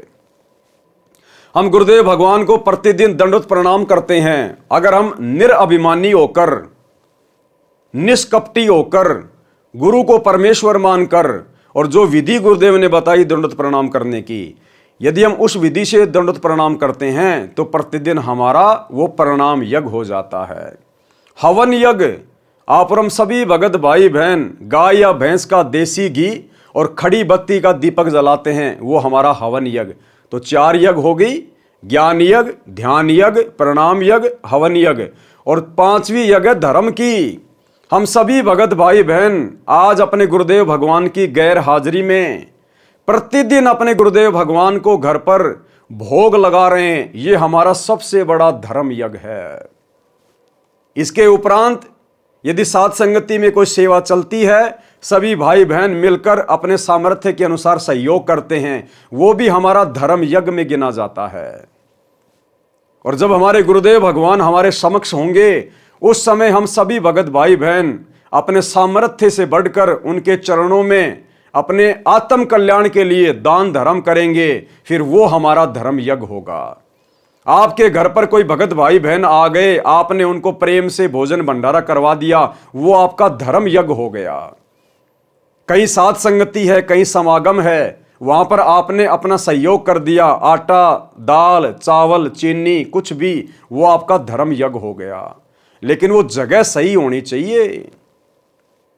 जैसे आज वर्तमान में हमारे गुरुदेव भगवान हिसार जेल में बैठे हुए हैं, और यदि हम उन आश्रमों में जा जाके और जो दान धर्म का पैसा अपने गुरुजी को देना चाहिए, सुपात्र को देना चाहिए, ज्योति पाठ और दान का पैसा, वो यदि हम गुरु की गैर हाजिरी में किसी थर्ड पर्सन को देते हैं, किसी भगत को देते हैं, तो भाई और बहनों वो कुपात्र को दिया गया दान माना जाता है, कुपात्र को। इसलिए हम भगत भाई बहनों ने वर्तमान कलयुग की बिचली पीढ़ी में केवल राजा जनक की तरह भावनाओं में बहकर अपनी भक्ति का सत्यानाश नहीं करना। आज यदि हम अपने गुरुदेव के हाथों में दान धर्म नहीं कर पा रहे हैं, तो इस बात का तो गुरुदेव को भी पता है कि जेल में आके थोड़े ना देंगे, और जेल में इनसे ज्योति पाठ का पैसा लेके मैं क्या करूंगा। तो आज तो हमारे सामने ऐसी विशेष परिस्थितियां पैदा हो रखी हैं, तो ऐसी परिस्थितियों में यदि हम दान धर्म नहीं कर पाते हैं तो हमें दोष नहीं लगता। ऐसी परिस्थितियों में हम ज्ञान को आधार बनाकर मर्यादा में रहकर भक्ति करें। अन्यथा साधु भूखा भाव का, धन का भूखा नहीं। परमात्मा हमारे धन का भूखा नहीं है, हमारे ज्योति पाठ के पैसों का भूखा नहीं है। वो मालिक है जिसने 21 ब्रह्मांड इस काल को भीख में दे रखा है, दान में दे रखा है, वो हमारे 10, 15, 20, 50 हजार लाख रुपए का भूखा नहीं है। और जो हम अपने गुरुदेव को देते हैं वो भी तो हमें गुरुदेव ने दिया है। हमारे संस्कारवश जैसे भी कोई नौकरी है, कोई काम धंधा है, कोई व्यापार है, कोई बिजनेस है, वो भी तो उसी ने दिया हुआ है। उसी की रजा से कमा कमा के हम उनको दे रहे हैं। जो गुरुदेव धर्म में लगाते हैं, हमारे उससे पुण्यों में वृद्धि होती है। तो ये कलयुग की बिचली पीढ़ी है भाई और बहनों। हमने जोश में आकर अपना होश नहीं खोना है। भगत ने दान धर्म करना है, लेकिन करना किसको? सुपात्र को। सुपात्र कौन? केवल सतगुरु रामपाल जी भगवान। तो हमने अपने गुरुदेव का इंतजार करना चाहिए। और जिन जिन लोगों ने इन आश्रमों में जाके कुपात्रों को, इन कोऑर्डिनेटरों को, गुरुजी के परिवार को जो दान धर्म दिया है, आप सबकी आंखों के सामने उन कुपात्रों ने आपके दान धर्म का जमकर दुरुपयोग किया है। क्योंकि भाई और बहनों, परमात्मा की वाणी कभी झूठ नहीं हो सकती कि सुपात्र को दिया गया दान फलेगा, कुपात्र को दिया हुआ नहीं फलेगा। तो संगत ने तो इन आश्रमों में कुपात्रों को दे दिया और उन कुपात्रों ने फिर आपके पैसों का दुरुपयोग किया। धनाना गांव में करोड़ों रुपये का बैडमिंटन का स्टेडियम बना दिया, गया पैसा पानी में। धनाना आश्रम में 200 एकड़ जमीन में बहुत बड़े हॉस्पिटल का काम शुरू कर दिया, गया करोड़ों रुपया पानी में। हरियाणा के जाट आरक्षण में करोड़ों रुपया दे दिया उन अपने समाज वालों को चंदे के रूप में, गया करोड़ों रुपया पानी में। गैंगस्टर आनंदपाल सिंह की सीबीआई जांच के लिए 5 लाख रुपया राजपूत करनी सेना को दे दिया, गया भक्तों का दान पानी में। हरियाणा के गोहाना जाट महासभा का 5वां फ्लोर गुरुजी का बड़ा लड़का बनवा रहा है 1 करोड़ की लागत से, गया करोड़ों रुपया पानी में। गांव वालों के लिए रोडें बना दी, बसें चला दी, एम्बुलेंस चला दी, आश्रम में दुनिया भर के पाखंड शुरू कर दिए, राजनीति में पैर फंसा लिया, गया भक्तों का दान धर्म पानी में।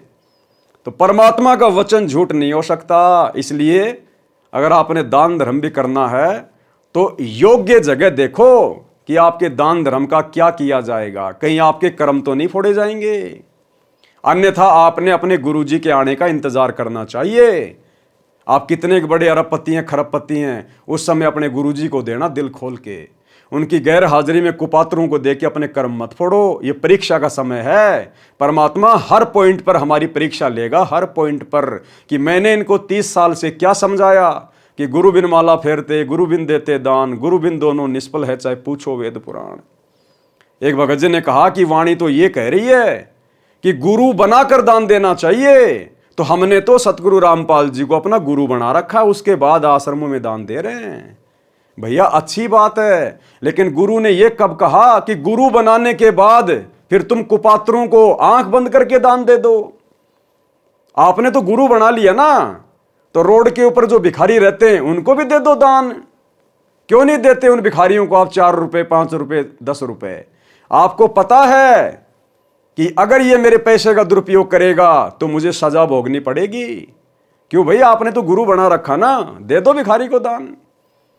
ठीक इसी प्रकार गुरु बनाने के बाद भी ये देखा जाता है कि सामने वाला सुपात्र है या कुपात्र है, आंख बंद करके दान नहीं दिया जाता। तो 90% संगत ने गुरुजी की गैर हाजिरी में इस परीक्षा के समय में ज्ञान को आधार ना बनाकर अपने जमकर कर्म फोड़ लिए हैं। इसी प्रकार भक्ति मार्ग में नाम तो बीज है, और जो यज्ञ हैं 5 यज्ञ, धर्म यज्ञ, ध्यान यज्ञ, हवन यज्ञ, प्रणाम यज्ञ और ज्ञान यज्ञ सिंचाई का कार्य करती हैं। यदि दीक्षा लेकर यज्ञ नहीं की तो भक्ति सफल नहीं होती। पारक के अंक की वाणी नंबर 1209 में 5 यज्ञ बताई हैं। अब ये 5 यज्ञ करने के लिए भाई और बहनों हमें किसी आश्रम में जाने की जरूरत नहीं है। यदि हमारे गुरुदेव आश्रम में हैं तो हम लाख बार जाएं, लेकिन जैसे वर्तमान समय 2024 गुरुदेव हिसार जेल में बैठे हैं, हमने ये 5 यज्ञ करने के लिए किसी आश्रम में जाकर धक्के खाने की जरूरत नहीं है।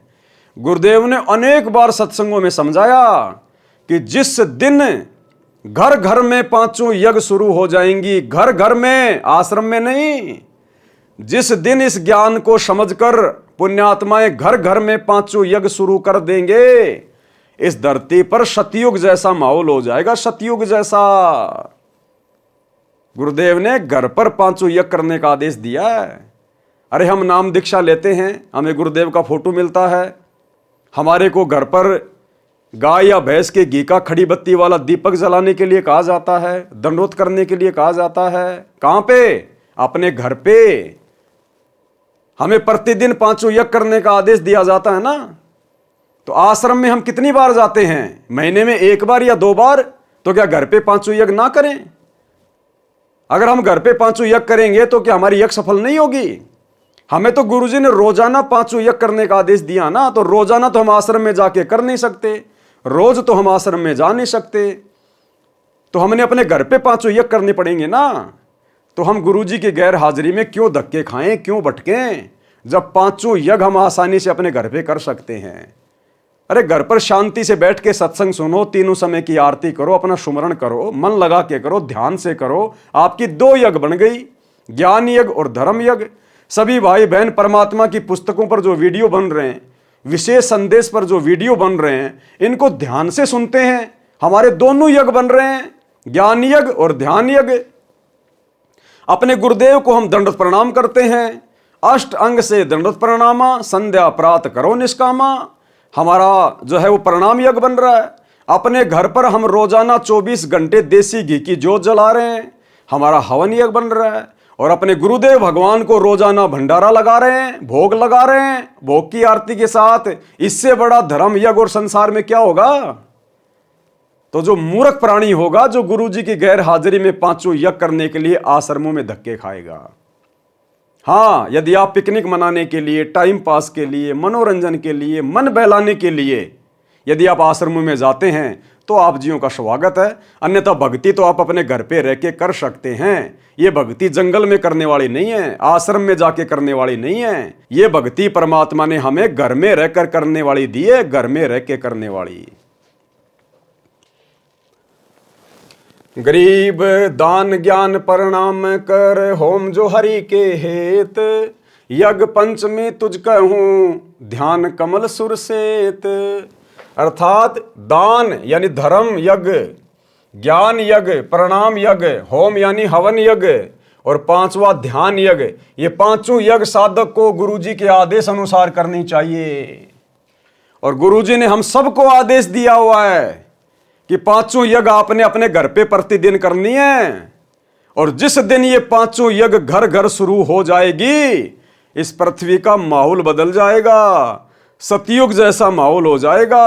औरत कभी विधवा नहीं होगी, घर में कोई अमंगल नहीं होगा, माता पिता की आंखों के सामने बच्चों की मृत्यु नहीं होगी, अकाल मृत्यु नहीं हो सकती, एक्सीडेंट में मृत्यु नहीं हो सकती, किसी भयंकर बीमारी से मृत्यु नहीं हो सकती। जबकि आज ये सारे कहर शतलोक आश्रम मैनेजमेंट हरियाणा वालों पर, जो इन आश्रमों में जा जाकर कुपात्रों को दान धर्म दे रहे हैं, इन सब की दुर्गति हो रही है। सब की। केवल सत्सेवक भाई बहन हैं जो परमेश्वर के विधि विधान से 5 यज्ञ अपने घर पे करते हैं, गुरु को इष्ट मानकर। आज हम भगत भाई बहनों का उंगली का नाखून भी नहीं उतरने दे रहा सतगुरु, नाखून भी। अगर आपको सतयुग जैसा सुख देखना है तो सतसेवकों के घरों में देखो, सतसेवकों के घरों में आत्मिक सुख।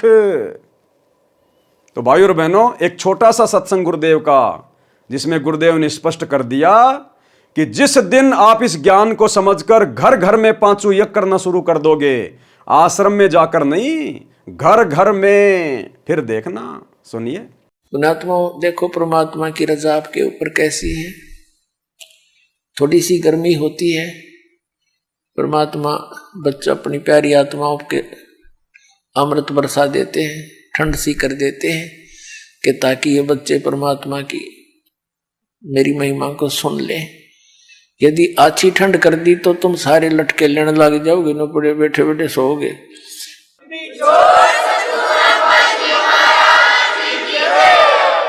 तो जितनी आवश्यकता है उतना ही अपने बच्चों को डोज देंगे। और पुण्यात्माओं, यदि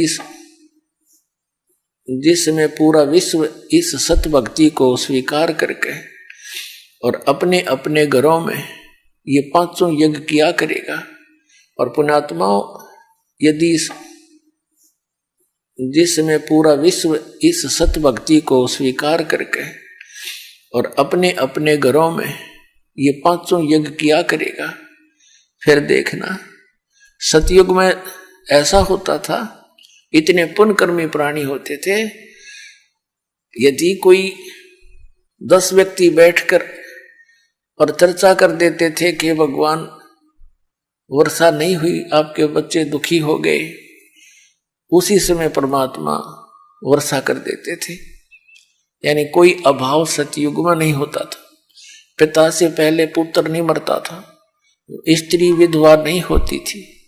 अपने आत्माओं, जब हमारे कर्म सुधर जाएंगे और जो हम कर्म कर रहे हैं सत भक्ति ये पूरा विश्व करेगा, तो सब वही सतयुग जैसा ही एक बार फिर से वातावरण होगा। तो भाई और बहनों, आप लोगों को यकीन हो जाना चाहिए कि सात संगतियों में जो भी बातें बताई जाती हैं परमात्मा के ज्ञान आधार से ही बताई जाती हैं। जैसे पूर्व की वाणियों में तैमूर लंग को परमात्मा मिले, इसका कारण है कि किसी जन्म में यह आत्मा परमात्मा कबीर जी की शरण में आकर साधना किया करती थी। सुख होने पर काल तुरंत परमात्मा को भुलाता है, सुख होने पर काल तुरंत परमात्मा को भुला देता है। जीव भक्ति भी करता है लेकिन गफलत करता है। गुरु जी के परिवार को बहुत ज्यादा सुख हो गए, बहुत ज्यादा सुख हो गए। आज गुरु जी उनको याद भी नहीं आता। नरेंद्र मोदी याद आता है कि कैसे उसकी रैली में भक्तों को बसों में भरकर भेजना है। राजनेता याद आते हैं, अपने जाट समाज के लोग याद आते हैं कि कैसे भक्तों के दान का दुरुपयोग करके और जाटों के धर्मशाला बनवा के भक्तों के कर्म फोड़ने हैं। दुनियादारी याद आती है, राजपूत करणी सेना, गुंडों की सीबीआई जांच, जाट आरक्षण, भाईचारा निभाना, भक्तों के कर्म फोड़ने के लिए ज्योति पाठ का पैसा करोड़ों में चंदे के रूप में देना।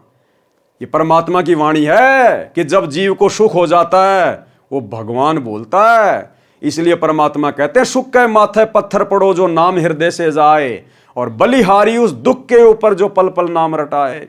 तो भाई इन कोऑर्डिनेटरों को परमात्मा ने सुख दे दिए, क्योंकि ये तो गुण है भगवान का। अगर भक्ति करोगे, सुमरण करोगे तो सुख तो मिलेगा। अरे आप मजदूरी करोगे तो तनख्वाह तो मिलेगी। लेकिन ये सुख ज्ञान पूरा ना होने के कारण फिर ये सुख हमारे जीवन को तबाह कर देता है, तबाह, परमात्मा से दूर कर देता है। फिर हम मर्यादाओं को लेकर सीरियस नहीं होते। टूट रही है तो टूटने दो, भाड़ में जाओ भक्ति, हम तो ऐसे ही चलेंगे। तो आज देख लो क्या हालत हो रही है 90% संगत की, गुरु जी के परिवार की, इन कोऑर्डिनेटरों की। आज हमें ये बेशक सुखी दिखाई दे रहे हैं लेकिन इनका भविष्य अंधकार में है, अंधकार में। सुख होने पर काल तुरंत परमात्मा को बुलाता है। तैमूर लंग ने फिर अनेकों पशु पक्षियों के जन्म भोगे। अब देखो भाई और बहनों, जिसकी एक रोटी खाकर परमात्मा ने 7 पीढ़ियों का राज दिया,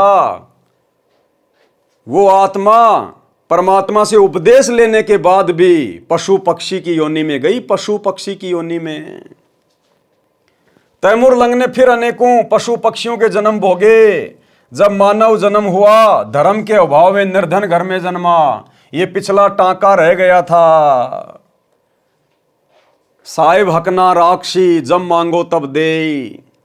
कभी किसी जन्म में तैमूर लंग परमात्मा की शरण में था लेकिन भक्ति सही नहीं करी, फिर पशु पक्षियों की योनियों में चल गया। फिर उसको मनुष्य जन्म मिला। उस पिछली भक्ति के कारण, थोड़े बहुत कोई दान पुण्य के कारण वो टांका रह गया, टांका।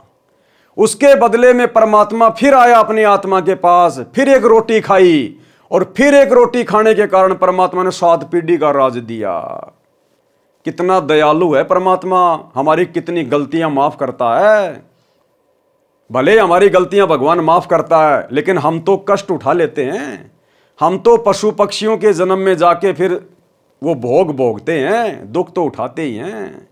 तो भाई और बहनों, आज हमें गुरुदेव ने सबका और सारा इतिहास बता दिया, आगे पीछे का। अगम निगम की खोज ले, बुद्धि विवेक विचार, उदय अस्त का राज मिले तो बिना नाम बेगार। हमने तो सुरती सतलोक में टिका के रखनी है। जीवन रूपी गाड़ी पाप कर्मों की कीच यानी कीचड़ में धंस जाती है, तो धर्म उस गाड़ी को पाप रूपी कीचड़ से निकालने वाला दमदार बैल है। पारक के अंक की वाणी नंबर 1183-1186। गरीब धर्म धसकत है नहीं, धसके तीनों लोक, खैरायत में खैर हैं कीजे आत्म पोष। गरीब धर्म बिना ऐसा नरा, जैसी बांझ नार, बिंदी न्या पावे नहीं, सुनहा बया गंवार। गरीब साधु संत से नहीं, करी न अन्न की सांट, कुतका बैठा कमर में, हो गया 12 बाट। गरीब धर्म बिना दापे नहीं, यो प्राणी परपंच, भाई आस बिरानी क्यों कह रहे, तन दिया हो तो संच। सरलार्थ, धर्म कभी नष्ट नहीं होता, तीनों लोक नष्ट हो जाते हैं। खैरायत यानी दान धर्म करने से बचाव है, खैरायत में खैर है। इसलिए धर्म भंडारा लंगर करके धर्म करना चाहिए। जो धर्म नहीं करते उनको भक्ति का कोई लाभ नहीं मिलता। उदाहरण दिया है कि जैसे बांझ स्त्री का विवाह भी हो जाता है परंतु संतान नहीं होती, इसी प्रकार धर्म बिना भक्ति सफल नहीं होती। और वर्तमान इस कलयुग की बिचली पीढ़ी में, इस मोक्ष के प्राइम टाइम में, जिस औरत के संतान नहीं है, जिसको दुनिया वाले बांझ कहते हैं, भाई वो स्त्री दुनिया की सर्वश्रेष्ठ आत्माओं में से है, सर्वश्रेष्ठ आत्माओं में से है। उसके समान भाग्यवान स्त्री धरती पर कोई नहीं है। अगर उसको ज्ञान हो और सतगुरु की शरण प्राप्त हो और यदि वो मर्यादा में रह के भक्ति पर लग जाए, उस स्त्री से बढ़कर भाग्यवान स्त्री ब्रह्मा विष्णु महेश के घर में भी नहीं है। उसका तो कोई पिछला लेन देन ही नहीं है, कोई ऋण संबंधी नहीं है। अगर वो मर्यादा में रह के भक्ति करेगी, उसका तो पक्का शतलोक में नंबर है, पक्का। तो भाई और बहनों, जगत की और भगत की सोच में रात दिन का अंतर होता है, रात दिन का। जैसे बांझ स्त्री का विवाह भी हो जाता है परंतु संतान नहीं होती, इसी प्रकार धर्म बिना भक्ति सफल नहीं होती। उल्टा सुनहा कुत्ते का जीवन प्राप्त करता है। सतगुरु से दीक्षा ली नहीं, अन्न की साठ नहीं की, यानी अन्नदान भोजन नहीं कराया, नहीं किया तो कुत्ता बनकर घर घर जाता है। कहीं कहीं उसकी कमर पर मुगदर लगाया जाता है, हाय हाय करता फिरता है। धर्म किए बिना आत्मा की संतुष्टि नहीं होती, धर्म बिना धापे नहीं यो प्राणी प्रपंच। धर्म किए बिना आत्मा की संतुष्टि नहीं होती, अन्य सब प्रपंच हैं। यदि पिछले जन्म में या इस जन्म में दान किया है तो धन मिलेगा, अन्यथा कुछ नहीं मिलेगा। वाणी नंबर 1187-1192 का सरलार्थ। बलि राजा ने 100 यज्ञ की थी, परमात्मा 52 रूप धारण करके आया था। कौन परमात्मा? सतगुरु रामपाल जी भगवान, ये कबीर भगवान। ये धर्म का प्रभाव था कि परमात्मा को आना पड़ा। राजा बलि भगत प्रहलाद का पोता था, पिता का नाम बैलोचन था। राजा बलि ने 4 यज्ञ की थी, 52 रूप परमात्मा को आना पड़ा। यानी जहां पर धर्म होता है, धर्म, वहां मजबूरन परमात्मा को आना पड़ता है। क्या समझे? वर्तमान में सबसे बड़ा धर्म कहां हो रहा है, कौन कर रहा है?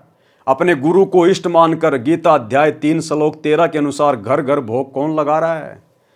अरे राजा बलि ने यज्ञ तो किया था, भंडारा तो किया था, किसको जिमाया? दुनिया को। आप और हम किसको जिमा रहे हैं? अपने इष्ट को, जो पूरे संसार का पालन पोषण कर रहा है। उस परमेश्वर को खुश करने के लिए उसके विधान अनुसार उसको इष्ट मानकर भोग लगा रहे हैं घर घर में। इससे बड़ा धर्म यज्ञ संसार में कोई दूसरा नहीं है।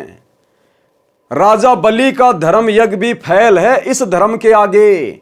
जो धर्म वर्तमान में सतसेवकों के घरों में प्रतिदिन हो रहा है, अपने गुरु को इष्ट मान के भोग लगाया जा रहा है।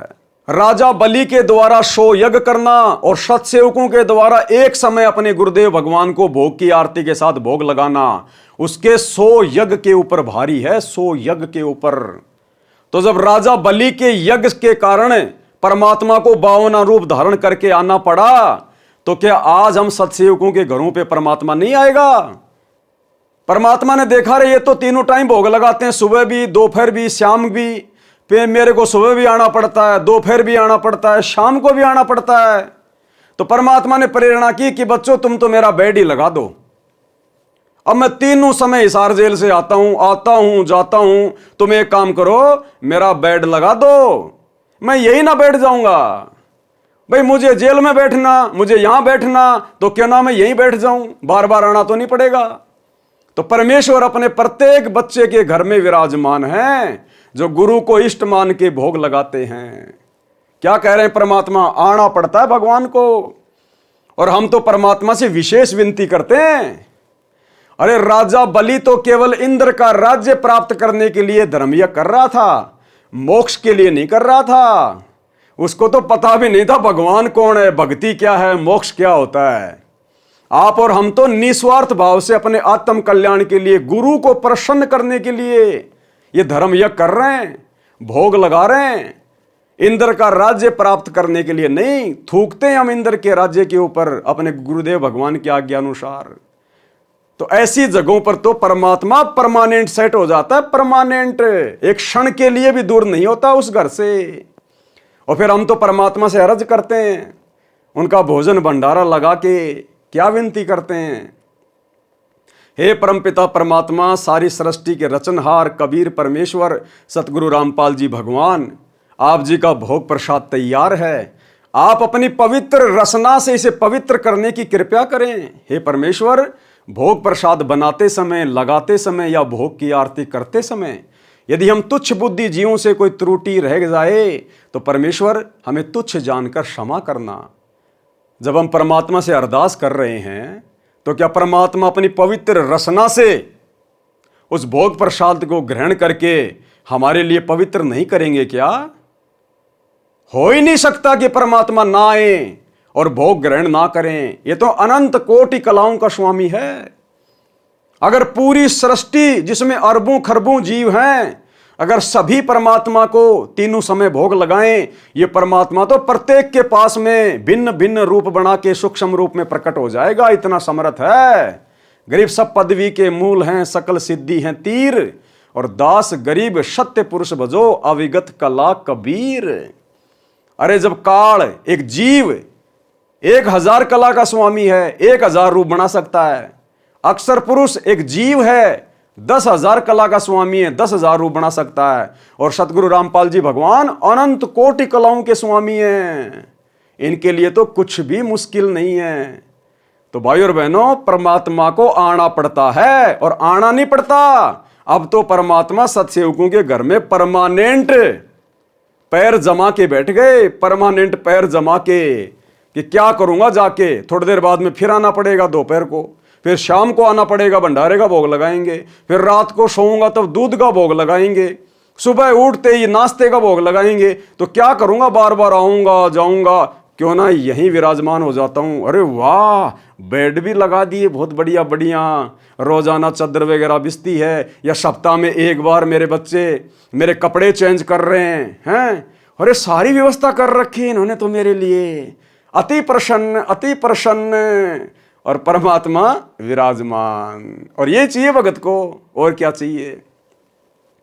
अरे जब परमात्मा बलि की यज्ञ में गए और परमात्मा ने कहा कि बेटा, मैंने वर्तमान इंद्र को, इंद्र की जो पदवी है वो दे रखी है, उसको अपना राज्य करने दे, जब इसका राज्य समाप्त होगा तब मैं तेरे को इंद्र का राज्य दूंगा, तब तक मैं तेरे को पाताल लोक का राज देता हूं।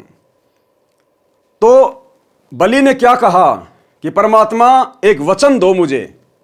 बोला भाई बोल। बोला जब तक मैं पाताल लोक में रहूंगा, पाताल का राज करूंगा, आप मेरे द्वार के आगे 52 रूप में सदा खड़े रहेंगे। देखो, मांगना भी नहीं आया उसने, क्या मांग लिया मूर्ख आदमी ने, कि आप मेरे दरबार के आगे 52 रूप में खड़े रहेंगे। अरे कम से कम यह कह देता कि भगवान आप मेरे सिंहासन पर सूक्ष्म रूप में विराजमान रहेंगे, आप सदा मेरे ऊपर आशीर्वाद बना के रखेंगे, हे भगवान आपके दिए हुए महल में आप विराजमान रहेंगे। लेकिन क्या मांगा कि मेरे द्वार के आगे खड़े रहेंगे। तो जब वो परमात्मा उस बलि के कहने पर और उसके दरवाजे के आगे खड़ा रह सकता है, जब तक बलि ने पाताल का राज किया, आप और हम भाई बहनों ने तो उसी परमात्मा की प्रेरणा से, देखो आप और हमारा कोई सहयोग नहीं है, कोई रोल नहीं है, हम जीव हैं 2 कोडी के, करे करावे साइया। आज तो हम भाई बहनों ने परमात्मा के लिए सुसज्जित बेड लगा दिए, आसन लगा दिया। आज तो परमात्मा निष्फिक्र होकर यूं पीछे हाथ लगाकर यूं लेटेंगे मालिक आराम से, मजे से। तो भाई और बहनों, आप और हमारा सौभाग्य, परम सौभाग्य। इसलिए परमात्मा कहते हैं बच्चों अपनी आत्मा को सराया करो। हम सत्सेवकों के लिए कहते हैं परमात्मा। बलि राजा ने 100 यज्ञ की थी, परमात्मा 52 रूप धारण करके आया था। यह धर्म का प्रभाव था कि परमात्मा को आना पड़ा, परमात्मा को आना पड़ा। राजा बलि भगत प्रहलाद का पोता था, पिता का नाम बैलोचन था। राजा बलि ने 4 यज्ञ की थी, 52 रूप परमात्मा को आना पड़ा। वाणी नंबर 1190 1191। गरीब एक यज्ञ है धर्म की, दूजी यज्ञ है ध्यान, तीजी यज्ञ है हवन की, चौथी यज्ञ परिणाम। गरीब चार वेद का मूल सुन, सब संवेद संगीत, बलि को ये चारों करी, 52 उतरे प्रीत। सरलार्थ, जो 4 यज्ञ राजा बलि ने की वे हैं धर्म यज्ञ, ध्यान यज्ञ, हवन यज्ञ और परिणाम यज्ञ। बलि को कुछ समय के लिए पाताल लोक में छोड़ दिया है। क्या कह रहे हैं गुरुदेव? शब्दों को पकड़ना भाई और बहनों। गुरुदेव कह रहे हैं कि बलि को वर्तमान में कुछ समय के लिए पाताल लोक में छोड़ दिया है। यह शब्द कौन कहेगा? जिसने खुद छोड़ा है। लिख कौन रहे हैं? गुरुदेव भगवान। क्या कह रहे हैं? शब्दों को पकड़ना। बलि को कुछ समय के लिए पाताल लोक में छोड़ दिया है। अगर छोड़ने वाला कोई और होता तो यह लिखते कि बलि को कुछ समय के लिए पाताल लोक में छोड़ दिया था। तो गुरुदेव भगवान स्वयं वो परमात्मा है जो बलि के पास में 52 रूप धारण करके गए थे। बलि को कुछ समय के लिए पाताल लोक में छोड़ दिया है। वह वर्तमान इंद्र के शासन काल को पूरा होने के बाद इंद्र की गद्दी पर बैठकर स्वर्ग का राज करेगा। इतना अमर किया है बलि को। और उसके बाद क्या होगा? उसके बाद फिर 84 लाख योनियों में गधा, कुत्ता, शुअर बनेगा। देखो, परमात्मा तो उसके पास भी गया और जाने के बाद भी क्या मिला उसको? वर्तमान में वो पाताल का राजा, उसके बाद देवताओं का राजा बनेगा, इंद्र बनेगा। और इंद्र की योनि कहां से शुरू होती है? गधे से। तो आप और हम कितनी पुण्य आत्मा है उस परमात्मा की। इसलिए गुरुजी कहते हैं बच्चों अपने भाग्य को सराहो कि तुम फाइनल स्टेज पे आ गए। तुम्हारा कुछ भी लेन देन बाकी नहीं है यहां, कुछ भी। और वर्तमान का जो भी थोड़ा बहुत है वो इस भक्ति से परमात्मा काट देगा।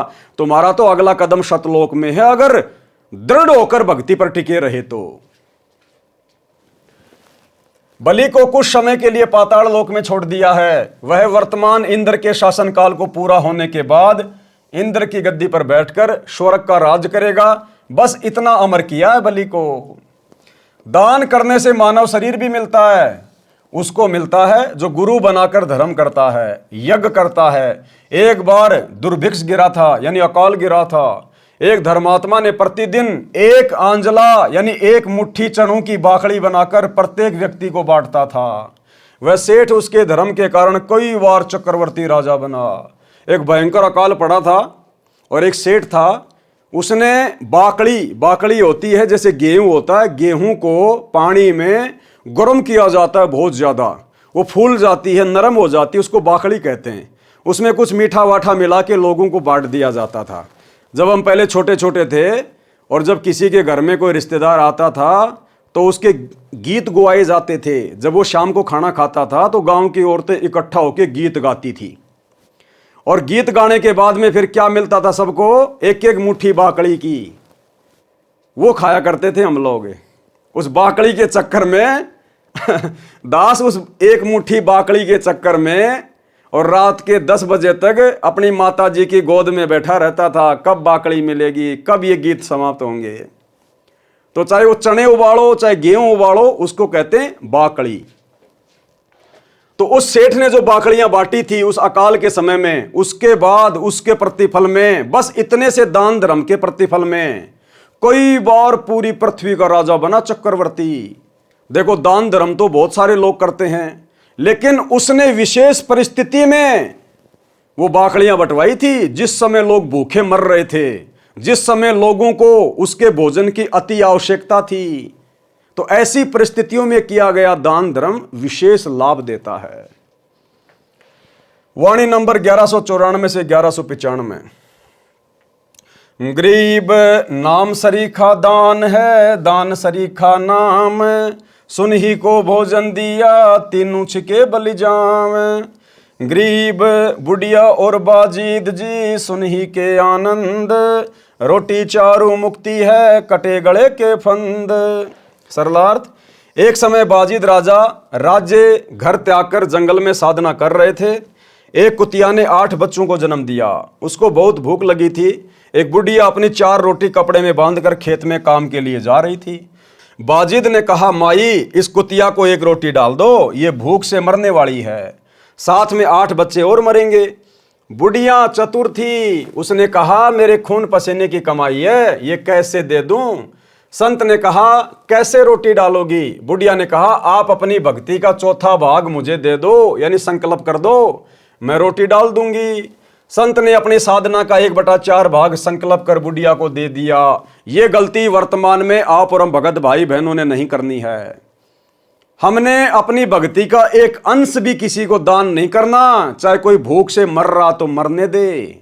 भगवान आया धरती पे, भगवान का रास्ता बता दे, भक्ति कर, अपना आत्म कल्याण करवा। हाँ, नॉर्मल तरीके से हमारे कोई घर पे आता है, इज्जत करो, भोजन खिलाओ।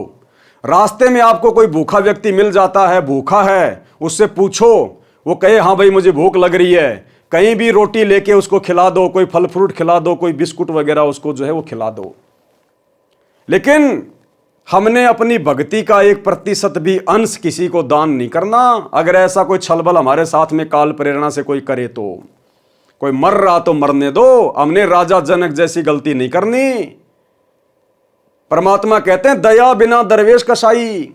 दरवेश यानी साधु, जिसके मन में दया नहीं है, जिसके हृदय में दया नहीं है, वो भगत भी कसाई के समान है। लेकिन भाई और बहनों, हमने ऐसी दया भी नहीं दिखानी जिसके दिखाने से हमारी भक्ति नष्ट हो जाए। कलयुग की पिछली पीढ़ी है, ज्ञान को आधार बनाना पड़ेगा।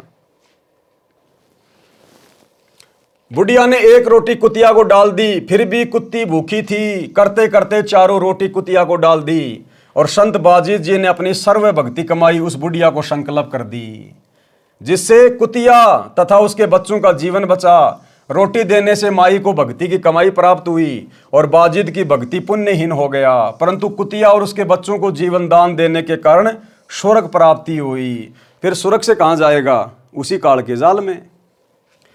गरीब राजा की बांदी होती, रोटी देत हमेश, चक्कर भये हैं दहु दिशा, जीते जंग नरेश।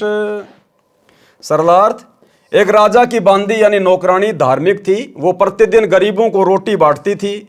उसके कारण उस राजा ने कई राजाओं पर विजय प्राप्त की। उसका राज्य विशाल हो गया। जब उसने किसी ज्योतिष से पता किया तो पता चला कि तेरी नौकरानी के द्वारा तेरे खजाने से किए रोटी के दान से तुझे ये सफलता मिली है। वाणी नंबर 1192 1202 का सरलार्थ पूर्व में वाणी नंबर 41-47 के सरलार्थ में कर दिया है। वाणी नंबर 1203 का सरलार्थ पहले इसी अंग में कर दिया है। एक समय देवताओं और राक्षसों का युद्ध हुआ। एक राक्षस किसी भी शस्त्र से नहीं मर रहा था। एक ऋषि ने बताया कि इसकी मृत्यु ऋषि दधीचि की हड्डी के तीर से होगी। ऋषि दधीचि ने अपने पैर की हड्डी दान कर दी, तब वह राक्षस मरा। यह परमार्थ केवल महात्मा ही कर सकता है। लेकिन भाई और बहनों, हमने वर्तमान में ऐसी कोई गलती नहीं करनी है। आज हमने उसी जगह पर दान धर्म करना है जैसा हमें गुरुजी ने बताया है। आज दान धर्म केवल हमने अपने गुरुजी के चरणों में करना है, अपने गुरुजी के अनुसार करना है। आज हमने भावनाओं में नहीं बहना। आज हमने मान बढ़ाई में नहीं आना, चाहे आपके पास में 1 करोड़ रुपया क्यों ना हो। अगर आपने चंदे के लिए 1 रुपया भी दे दिया, उसी समय भक्ति खत्म हो जाएगी। आज हमें जैसा गुरुजी कहेंगे हम वैसा ही करेंगे, 1 कदम भी उससे बाहर नहीं चलेंगे। दान धर्म करने की सही जगह कहाँ है? हमारे गुरुजी के चरण कमल, बस वहीं करेंगे। अगर किसी को भक्ति चाहिए, कोई दुखी है, कोई परेशान है, गुरुजी का एड्रेस बता दो, भैया सत्संग सुनो, नाम ले, भक्ति कर। हाँ, जैसे हम सुखी हुए वैसे तुम भी सुखी हो जाओगे। अब हमने अपने टायर की हवा दूसरे के टायर में नहीं डालनी। जहां से हवा डलती है उसका एड्रेस बता दो। अपनी वित्तीय स्थिति के अनुसार सच्चे मन से दान किया जाए, वह वास्तव में दान फलता है। टोपी यानी सिर पर पहनने वाला, सर्दी से बचने वाला टोपा दान ही किया जाए। यदि अधिक दान करने का सामर्थ्य नहीं है तो वो यही फल देगा। कोपीन जो साधु लंगोट पहनते हैं, जो 6 इंच चौड़ा 3 फुट लंबा कपड़े का टुकड़ा होता है, यदि अधिक दान करने का सामर्थ्य नहीं है तो सच्ची श्रद्धा से इतना भी दान लाभ देगा। लेकिन हमने वर्तमान में टोपा टापा कोपिन कापिन कुछ दान नहीं करना। कोपिन का मतलब होता है अंडरवियर और टोपे का मतलब होता है जो सिर पे पहनते हैं सर्दी में टोपा। हमने वैसे किसी को दान नहीं करना।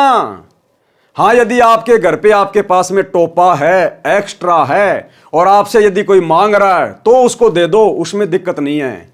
ऐसा नहीं आपने 10-20 टोपे खरीद लिए और मार्केट में जाके दान करने लग गए कि मुझे लाभ होगा, हैं, मेरा धर्म हो जाएगा, सारी भक्ति का सत्यानाश हो जाएगा। भक्ति का सत्यानाश है। हमने इस प्रकार से पुण्य प्राप्ति के मकसद से हमने अपनी मर्जी से कोई दान धर्म नहीं करना किसी भी चीज का। कोई भिखारी आता है आपके घर पे, खाना मांगता, खिला दो। घर से खाना बना के बाहर जाके नहीं बांटना। आपके घर पर कोई आया जिसके पास में कपड़े नहीं है, आपके पास में एक्स्ट्रा कपड़े हैं, उसको दे दो। बिना सिले हुए कपड़े नहीं देना। उस कपड़े को बेच के आपके पैसे का दुरुपयोग कर देगा। पहना हुआ कपड़ा देना है, फटा पुराना, ताकि वो दुरुपयोग ना कर सके। बहुत सोच समझ के हमने एक एक कदम उठाना है, भावनाओं में नहीं बहना बिल्कुल भी। एक बार दान करना शुरू करें, परमात्मा बरकत लाभ देने लगेगा। फिर दान की मात्रा बढ़ाते जाएं। कहां? अपने गुरुदेव के चरणों में, अपने गुरुदेव के हाथों में, अपने गुरुदेव के रहते सहते उनकी आज्ञा अनुसार। बताया है कि जब पांडवों को श्राप देने ऋषि दुर्वासा 88,000 ऋषियों की सेना लेकर गया, तब पांडव जंगल में 13 वर्ष का वनवास काट रहे थे। उस समय परमात्मा श्री कृष्ण रूप में पांडवों के पास गए। एक शाक का पत्ता ही दान किया गया, उसी से 88,000 ऋषि तृप्त हो गए। इससे लघु दान और क्या हो सकता है। जितना घर पर बचा था सब दान कर दिया। ऐसा दान जो सच्चे और समर्पण भाव से किया जाता है पूरा लाभ देता है। तो भाइयों और बहनों, आज के वीडियो में केवल इतना ही। कल रात्रि 8 बजे दास के Facebook page Pawan Das is live के ऊपर सभी भगत भाई बहन फिर से लाइव जुड़िए। अगले वीडियो में परमेश्वर हमें किस प्रकार की शिक्षाएं देंगे, क्या इस पुस्तक में आगे लिखा हुआ है, ये हम कल रात्रि के वीडियो में जानेंगे, देखेंगे, समझेंगे और अपने जीवन में इन समस्त बातों को लागू करेंगे। देखो, गुरुदेव भगवान ने लिख दिया, दास उनकी सत प्रेरणा से आपको पढ़ा रहा है, दिखा रहा है, आपने सुन लिया और अमल ना आपने किया ना मैंने किया, तो हम दोनों परमात्मा के दोषी हैं। तो यदि गुरुदेव भगवान ने इतनी मेहनत की है, इतना समय इस पुस्तक को लिखने में लगाया है, किस लिए? आप और हमारे लिए, कि हम इन उपदेशों को अपने जीवन में ढालें और भक्ति को सफल करें। तो हमने इन समस्त बातों को अपने जीवन में साथ में लागू भी करते हुए आगे बढ़ना है, तभी इसको पढ़ने और पढ़ाने का कोई फायदा है। और हम गुरुदेव भगवान से प्रार्थना करते रहें, विनती करते रहें कि परमात्मा आप समर्थ हैं, हम 2 कोटि के जीव हैं मालिक, आप दया करना परमात्मा, आप हमारे जीवन में इन समस्त बातों को लागू करवाने की शक्ति देना। तो भाइयों और बहनों, आज की वीडियो में केवल इतना ही। गुरुदेव भगवान हम सबको आज्ञा दें, इजाज़त दें, आशीर्वाद दें।